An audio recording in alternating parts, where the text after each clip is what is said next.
Hello everybody, I am Nathan and this is Simon.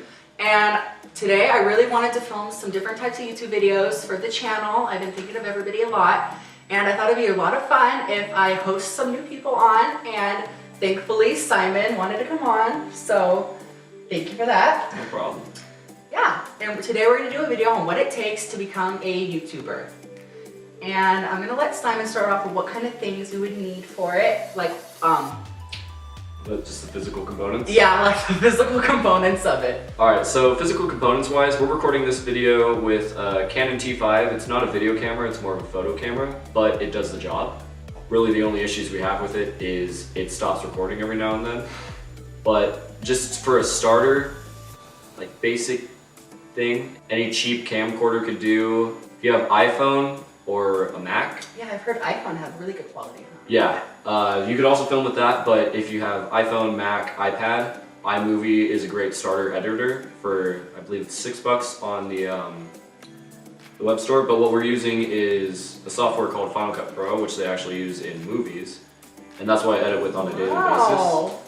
I was lucky enough to save up enough to get it. Wow. Yeah, but it's a one-time purchase. It's not like Adobe where you have a subscription.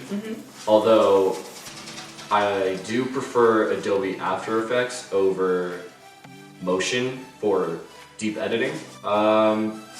Camera-wise, I already mentioned cheap camcorders.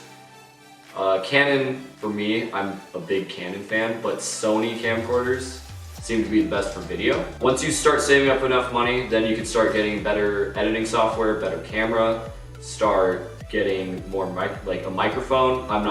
I don't have a microphone input on the Canon T5, but I do have a microphone at home. I bought it when I didn't know I had a mic input, or didn't have a mic input. Once you start learning about everything and going more into details about the physical components, the more you'll start liking what it takes, if that makes sense.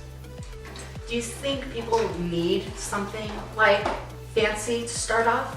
Or would you say it's better to start off with what you have and then accumulate over time? You definitely don't need anything fancy to start off. I bought my camera initially for photos, but you definitely don't need something fancy to start. Once you start getting more popular, people will call you out on the quality, and then you have to start getting better at what you do. So iMovie and Final Cut are both the same by Apple. They're both by the same people, same. I know that. Basically same program, except Final Cut goes a lot more into depth. With iMovie, they both look similar, but they're drastically different. Final Cut is a lot more complicated, whereas iMovie, it's kind of self-explanatory. You don't have to do much. You can add in the transitions yourself, like at the end, and it asks you if you want to add in a transition. Whereas Final Cut Pro, it's more professional, thus the Pro. They've got a transitions page, a text page. You can do something called keyframing, which is basically you can move clips around willy-nilly, and it's super fun once you get into it. Wow, so as you can see, Simon really knows his stuff, and I'm really blessed to have him here with us and doing this type of stuff. Hope in the future, we're actually making a lot more videos, so be on the lookout for that. Planning to do a lot of cool different types of things, so. I'll be behind the camera and editing.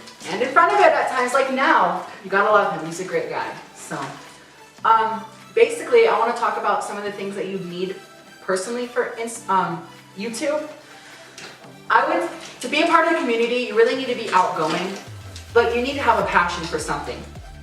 Your passion does not need to involve YouTube, it can be anything. Simon's passion doesn't have to be YouTube, it doesn't have to even be what I love, which is culinary. It can be something completely different. You just have to have that passion so people can look at you and know that you're actually striving to do something instead of just trying to be like everybody else, you know?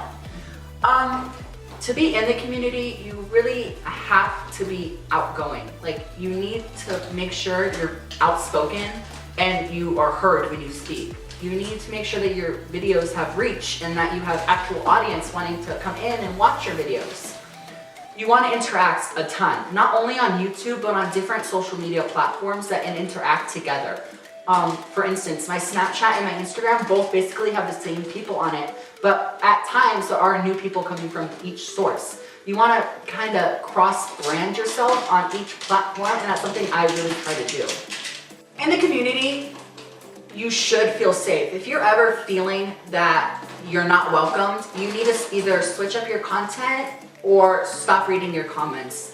A lot of people get really discouraged by their comments, and I think that it's just something that you have to stop reading. You just have to stop looking and be done with it.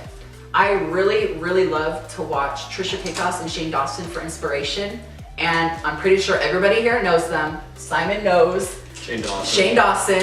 He has to discover the other Queen Trish, but you will over time. My favorite videos to film are DIYs and things that can improve someone else's life. You want to add something to whoever's watching your video's life. You don't want to just make a video and it be whatever. Even if it's just a vlog, add a quote or something at the end to make it more interactive with your audience. Make it so they feel something by the end of the video. You want them leaving the video with information they didn't have prior. I started on YouTube with Simon and a few other people in culinary, actually. Yeah. The videos are still up there. It's actually Trying to Fight in School and some other ones, which will be linked within the video. It's amazing. I mean, the community so far that I've come into is really cool.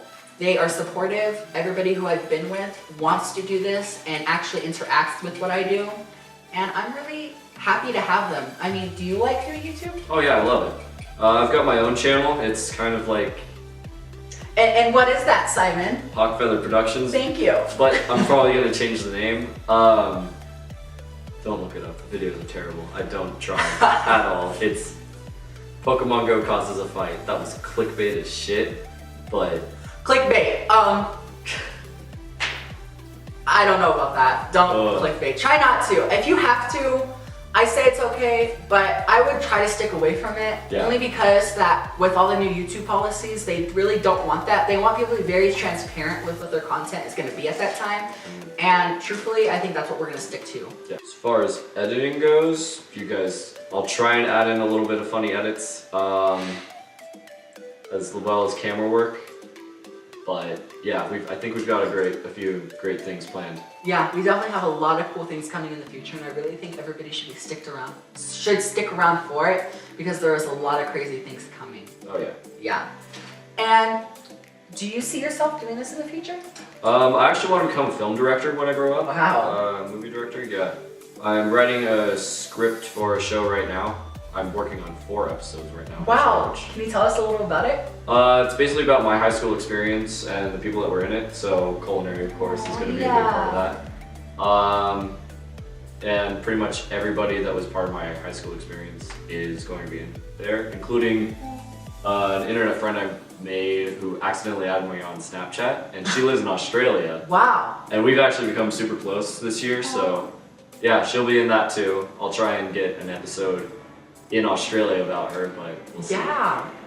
Wow. I could see myself either being an influencer or being a chef. I definitely do want to always be within the culinary industry, because that's just my passion and my heart, and that's something I could never give up.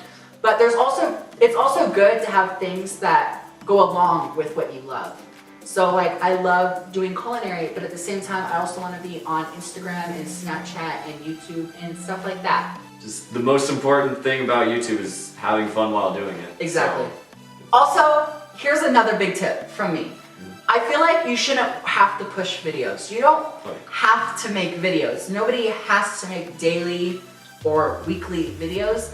Of course, if this is gonna be your job, then of course you have to dedicate to it. But if you're doing it as a hobby, or you wanna have fun, or you wanna start uploading, I say just upload when you feel motivated and you feel inspired, because people want actual, real content. They don't want scripted, fake, or push content.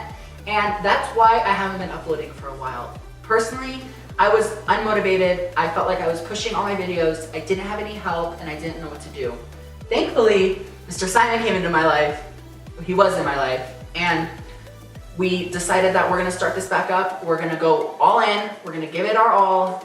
And I really think that when you're motivated, positive things always will come out. If you're not, you really have to hope that fate will take you. But this time, I really feel that we have something good coming for us. Yeah, it'll be great.